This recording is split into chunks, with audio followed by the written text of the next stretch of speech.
Hello students, life processes part 16. In the previous video, you studied about the transportation in animals, especially in human beings. Now we will discuss about the transportation in plants. So what happens? Transportation of plants means whatever plant needs, it is transported by water inside the plant. तो जैसे हमारी body के अंदर क्या blood movement करता है और blood अपने साथ कैरी करके लाता है, सारे स्टफ को कैरी करता है, मतलब ट्रांसपोर्ट करता है, चाहे वो यूजफुल सब्सटेंस हो चाहे वो हार्मफुल सब्सटेंस हो. सिमिलरली प्लांट बॉडी के अंदर भी थिंग्स का ट्रांसपोर्टेशन होता है. तो उसके लिए एक तो होता है क्या, गैसेस का ट्रांसपोर्टेशन. तो वो जैसे हमारी बॉडी में वो ब्लड के द्वारा होता था, बट प्लांट बॉडी में वो सिंपल डिफ्यूजन की प्रोसेस के द्वारा हो जाता है. तो सिंपल डिफ्यूजन किसको कहते हैं मैं बार बार आपको बताती हूँ. जब क्या होता है, जो रिसोर्स होता है उसके कांटेक्ट में डायरेक्ट जो यूज कर रहा है कंज्यूमर है, अगर वो डायरेक्ट कांटेक्ट में है तो सिंपल डिफ्यूजन की प्रोसेस से एक्सचेंज हो जाता है. जैसे प्लांट बॉडी को किसकी जरूरत पड़ती है, कार्बन डाइऑक्साइड को इनटेक करता है और ऑक्सीजन को छोड़ता है ग्रीन प्लांट. तो ये क्या होता है, जो लीव होती है, लीव को क्या कहते हैं, फूड फैक्ट्री कहते हैं प्लांट की, इजंट इट. तो रॉ मटेरियल की जरूरत कहाँ पड़ेगी, जहाँ फूड का फॉर्मेशन हो रहा है ना. जैसे हम क्या करते हैं, जब खाने को पकाते हैं, हम खाना नहीं बनाते हैं, ह्यूमन बीइंग के पास क्लोरोफिल प्रेजेंट नहीं है तो हम फूड का फॉर्मेशन नहीं करते हैं, बट कुकिंग ऑफ फूड करते हैं. तो उसके लिए हम क्या करते हैं, एक प्लेस बनाते हैं अपने घर में जिसको हम किचन कहते हैं, और किचन में सारा रॉ मटेरियल कलेक्ट करते हैं. सिमिलरली प्लांट का सारा रॉ मटेरियल कहाँ कलेक्ट होगा, उसकी लीफ में. तो सबसे पहले उसको जरूरत रहती है सनलाइट की, जो कि पोर्स के द्वारा डायरेक्टली कैप्चर कर दी जाती है या एब्जॉर्ब कर ली जाती है. दूसरी चीज जरूरत पड़ती है हवा से कार्बन डाइऑक्साइड की, जो सिंपल डिफ्यूजन की प्रोसेस से जो उसमें पोर्स प्रेजेंट होते हैं जिनको स्टमेटा कहते हो, उसके द्वारा एक्सचेंज कर लिया जाता है. और इस प्रोसेस में, फोटोसिंथेसिस की प्रोसेस में, जो प्रोडक्ट फॉर्म होता है उसको ऑक्सीजन कहते हैं, और इस ऑक्सीजन को प्लांट क्या करता है, रिलीज करता है अगेन डिफ्यूजन की प्रोसेस से. तो आपको ये एक नंबर का क्वेश्चन पूछा जा सकता है कि कैसे एक्सचेंज ऑफ गैसेज होता है इसमें. जैसे आपने पढ़ा था कि ह्यूमन बीइंग में क्या होता है, लंग्स में, एल्वियोली में एक्सचेंज ऑफ गैसेज होता है, किसके द्वारा, ब्लड के द्वारा. बट यहां पर को सिंपल डिफ्यूजन की प्रोसेस लगती है. और सिंपल डिफ्यूजन की प्रोसेस कहां लगती है ये भी मैं आपको बता रही हूँ. रिसोर्स और जो कंज्यूमर है उसके बीच में अगर डिस्टेंस नहीं है, डायरेक्ट कॉन्टेक्ट है, तो सिंपल डिफ्यूजन की प्रोसेस हो जाती है. जबकि वाटर कहां से सप्लाई होता है, रूट से कहां, ग्रीन प्लांट की लीव्स तक. तो इनके बीच में डिस्टेंस बहुत ज़्यादा होती है, डायरेक्ट सॉइल के कांटेक्ट में लीव्स नहीं होती हैं, इसलिए यहाँ सिंपल डिफ्यूजन की प्रोसेस नहीं होती है जब वाटर को ट्रांसपोर्ट करने की बात आती है. तो अब मैं सिंपल वर्ड में पहले छोटी क्लासेस का पढ़ाती हूँ कि हमारी फूड फैक्ट्री है लीव को रॉ मटेरियल चाहिए, जैसे कार्बन डाइऑक्साइड, जैसे सनलाइट जो कि सिंपल डिफ्यूजन की प्रोसेस से उसने प्राप्त कर ली, और वाटर चाहिए कहाँ से, रूट से. तो इन रूट और सॉइल के बीच में या सॉइल और लीव के बीच में डिस्टेंस बहुत ज़्यादा होती है,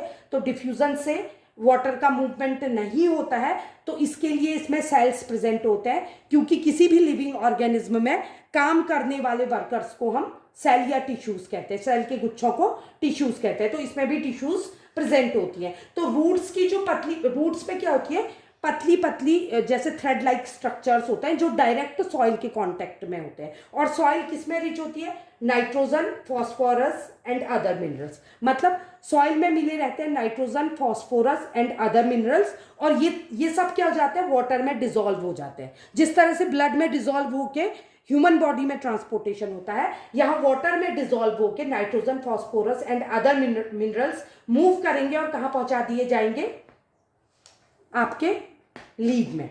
तो ब्लड, जैसे ब्लड वहां पर को गाड़ी थी, सिमिलरली यहां पर को वाटर गाड़ी है ट्रांसपोर्टेशन के लिए. और रोड क्या है, जैसे हमारी रोड क्या थी, ब्लड वेसल्स थी. तो यहां रोड जो है, सेल्स है, उन सेल्स को हम जाइलम टिश्यूज कहते हैं. सेल के गुच्छे हैं बहुत सारे, उनको हम जाइलम टिश्यू कहते हैं, जो कहाँ प्रेजेंट होता है, जो डायरेक्ट रूट के कांटेक्ट में होते हैं, और रूट में जो पतले पतले थ्रेड लाइक स्ट्रक्चर होते हैं वो सॉइल के कांटेक्ट में होते हैं, वो वाटर को एब्जॉर्ब करते हैं और जाइलम के द्वारा कहाँ पहुंचा देते हैं, लीफ में। Is this clear to you?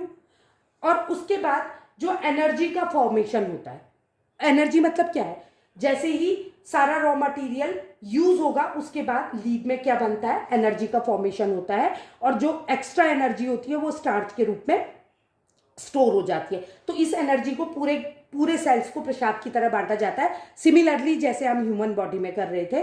तो यहाँ अब इसका भी ट्रांसपोर्टेशन जरूरी है, और सारे पार्ट्स जो है वो लीफ के कांटेक्ट में नहीं है, तो सिंपल डिफ्यूजन नहीं होता है।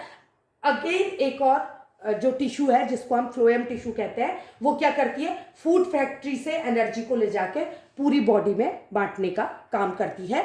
और इस जाइलम और फ्लोएम को एक इकट्ठे करके हम उसको क्या बोलते हैं, वस्कुलर बंडल बोलते हैं। इसको आपने 9th क्लास में भी स्टडी किया था। आई होप यहाँ तक आपको ट्रांसपोर्ट सिस्टम क्लियर समझ आ गया होगा। लेकिन प्लांट्स में कुछ कुछ पॉजिटिव पॉइंट्स हैं, जैसे कि प्लांट्स मूव नहीं करते हैं, और इसके जो सेल्स होते हैं बहुत सारे इसमें डेड सेल्स भी प्रेजेंट होते हैं। प्लांट की स्किन में, स्टेम में कई जगह डेड सेल्स या डेड टिश्यूज प्रेजेंट होती है, जिसके कारण इनकी एनर्जी नीड कम होती है in comparison to human being. मतलब ह्यूमन को रेस्पिरेशन के द्वारा ज़्यादा अमाउंट में एनर्जी चाहिए, इनको लेस अमाउंट में एनर्जी चाहिए। तो इनकी नीड क्या होती है, लो एनर्जी नीड होती है, इसलिए इनका जो ट्रांसपोर्ट सिस्टम होता है वो ह्यूमन के अपेक्षा स्लो होता है। तो अगर कंपैरिजन आता है तो आप डिफरेंस भी लिख सकते हो, और किसका ट्रांसपोर्ट सिस्टम फास्ट होता है किसका स्लो, तो आप इजीली बता सकते हो। क्योंकि यहाँ नीड कम है। क्यों कम है? क्योंकि एक तो प्लांट दौड़ भाग नहीं करते हैं, एक जगह से दूसरी जगह नहीं जाते, मूव नहीं करते, और इसकी बहुत सारी टिश्यूज इसमें डेड होती है, जिसके कारण उसको एनर्जी की जरूरत नहीं पड़ती है। अब आ जाते हैं नेक्स्ट पॉइंट में, ठीक है।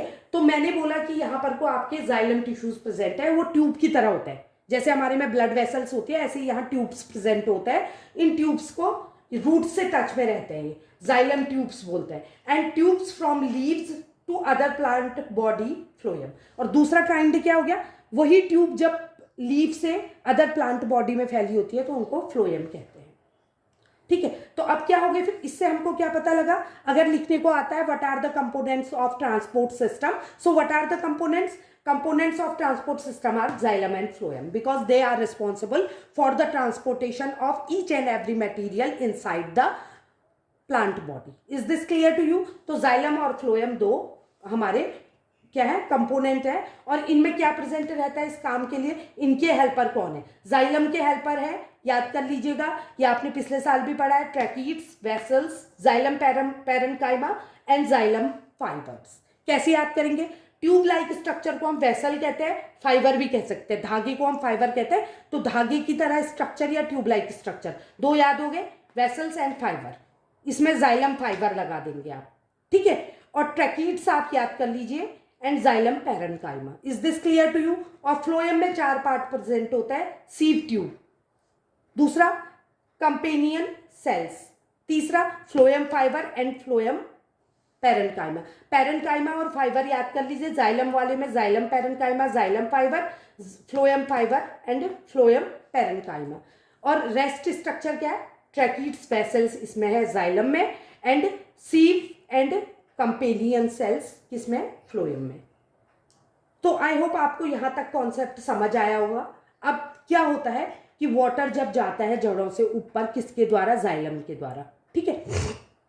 तो जाइलम में क्या होता है, ये पार्ट्स प्रेजेंट होते हैं जो ट्यूब की तरह सारी पूरी प्लांट बॉडी में कनेक्टेड रहते हैं। तो पूरी प्लांट बॉडी में वो वाटर बांटा जाता है, क्योंकि जहां जहां एरियल पार्ट होता है प्लांट का, एरियल पार्ट माने जहां पोर्स प्रेजेंट होते हैं वहां पानी क्या हो जाता है, इवेपोरेट हो जाता है, और इस प्रोसेस को हम ट्रांसपीरेशन कहते हैं। तो 1 नंबर का क्वेश्चन आ सकता है कि what is the process of transpiration, और व्हाट इज ट्रांसपीरेशन। तो आप क्या कहोगे, जो वाटर लॉस की प्रोसेस है किसके द्वारा, aerial part of the plant, that process is called transpiration. और हर काम, हर जो वर्क होता है, हर जो फंक्शनिंग होती है बॉडी के अंदर या लिविंग ऑर्गेनिज्म के अंदर, उसका कुछ ना कुछ बेनिफिट भी होता है। तो ट्रांसपीरेशन से क्या फायदा होता है, जैसा आपने पढ़ा था कि हमारी ह्यूमन बॉडी का पंप कौन है, हमारा हार्ट, जो कि ब्लड को पंप करता है ताकि वो इजीली मूव कर पाए।